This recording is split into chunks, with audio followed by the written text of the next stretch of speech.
Let's go for a ride!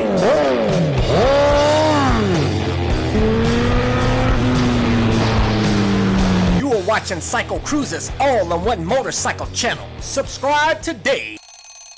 CycleCruza videos brought to you at 6 a.m. Eastern Standard Time. Finally, it's time to unveil my fully modded 2014 Yamaha WR250r. Yeah, yeah, buddy.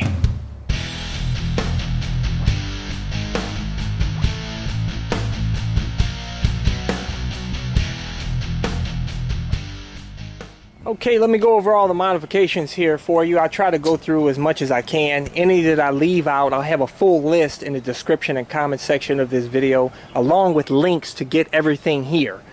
Again, that'll be in the description and comment section of this video. Okay, we'll start it off. First, I got the Zeta handguards here.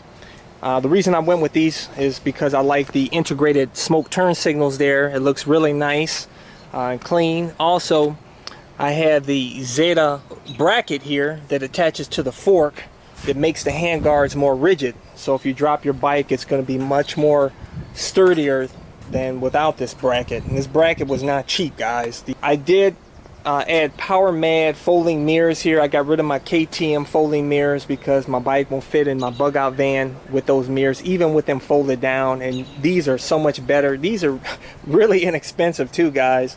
And I actually see better with these mirrors. These have the wide angle mirror here, and like I said, they do fold in. Excellent. They work absolutely awesome. A lot of guys will testify to those mirrors. You know, they'll hold up in a crash, and like I said, really cheap. I have the Chinese levers here. Yeah, Chinese clutch and brake lever. As you guys know, in the past I've used it on my CBR 600rr. I just ordered a set for my CBR 1000rr as well. These are the folding ones here. I only paid like 25 bucks for these. Really inexpensive, and they look good. They perform good. I like them. And I have the pillow top grips here on these Pro Taper contour bars. I have heated elements here under the grips with a switch here that I integrated in this Pro Taper bar pad.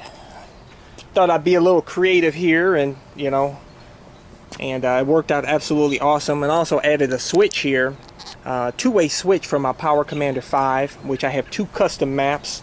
I have the first map is for the stock door, the stock airbox door, and the second map is for the modded airbox door, where I hollowed out the airbox door and I put a filter in back of it, and that lets in a lot of air.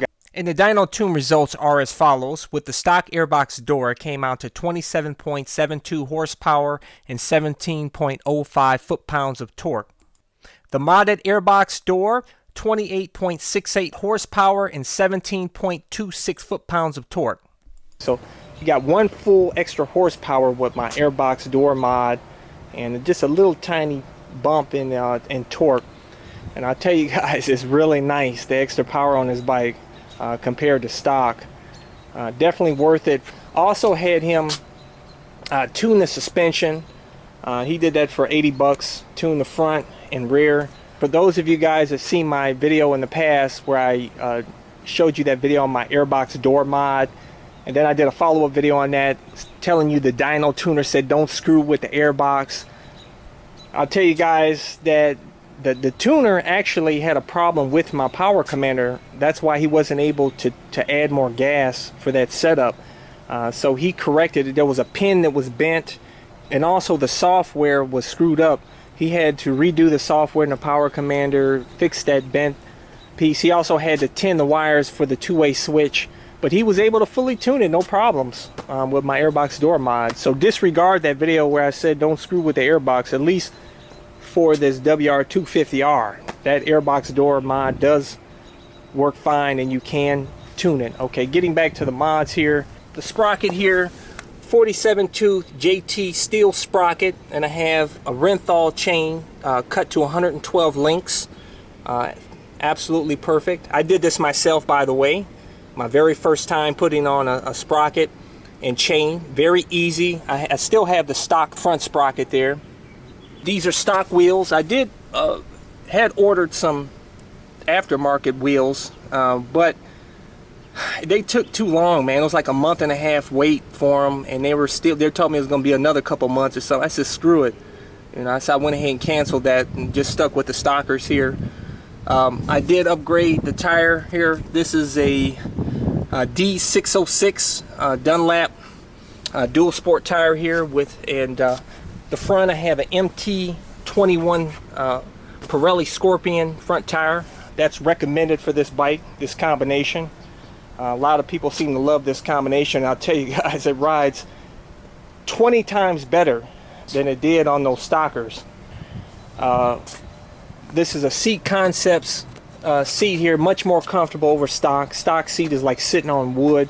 I have the 3-gallon IMS tank here, so that gives me an extra 1.1 gallons of gas over stock. Stock I think is 2 gallons. And the only problem with this tank here is it adds a seat gap here, a slight seat gap, but in my opinion it's not that big of a deal. You know, I'd rather have an extra gallon of gas. Also got the Tusk mini breather tube here, as opposed to the stock one that goes in the triple tree. I think that looks much better. I did add an LED light here. I'll show you in a minute. I'll turn the bike on. I did a full install video on that. Like I said, I'll include the link in the description comment section of the video for that. I added white plastics. It had the white plastics in the rear and the tail, and I had the stock blue plastics on. Took those off, and I just bought these two side pieces here, the front fender and headlight shroud. One thing that's really great about dual sports is the plastics are super cheap compared to sport bikes. Plastics on the fairings on the sport bikes are ridiculous. Like one fairing is like $500. This side piece here is like 20 bucks or something, like 20-30 bucks. It's really cheap. I did remove the AIS emission shit on this bike. I removed the servo on this bike when I installed the Q4 FMF Q4 exhaust and the Mega Bomb header. I'll turn the bike on in a minute to let you hear this Q4 exhaust. It's louder than stock. I actually like the stock sound because I like to slip into places and slip out so I'm not seen or heard. So I hope this doesn't draw too much attention when I'm being a hooligan out there on the streets. I have a Flatland skid plate here. If you don't do anything else, get a skid plate. I also have a Flatlands Racing Radiator Guard here. Definitely add this if you don't add anything else, because if you drop your bike and it lands, the bars are crossed up, it can damage the coolant reservoir. Next thing you know, you got coolant all over the damn place. Okay, here we got the DRC fender eliminator kit with the smoke brake signal and turn signals here. I think it looks really cool there. Much better than that ugly stock fender, you know, it was on the bike. So I have the rear the rear rack here, which does accommodate a Rotopax unit, a fuel pack should I say. And in the future I will be adding a 1-gallon Rotopax unit. Without further ado, let's start her up.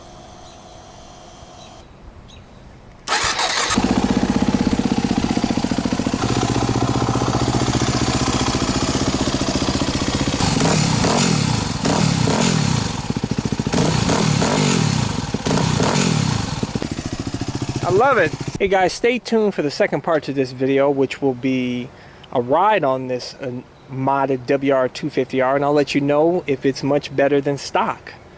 And so look forward to that video. If you want to see more of my videos, go to my website CycleCruza.com, click on the menu tab, my videos, and all of my videos are categorized into various playlists. Hopefully you can find something that will inform you or entertain you. Hey, hit thumbs up if you like this video. Subscribe to my all-in-one motorcycle channel. Share this video with your friends.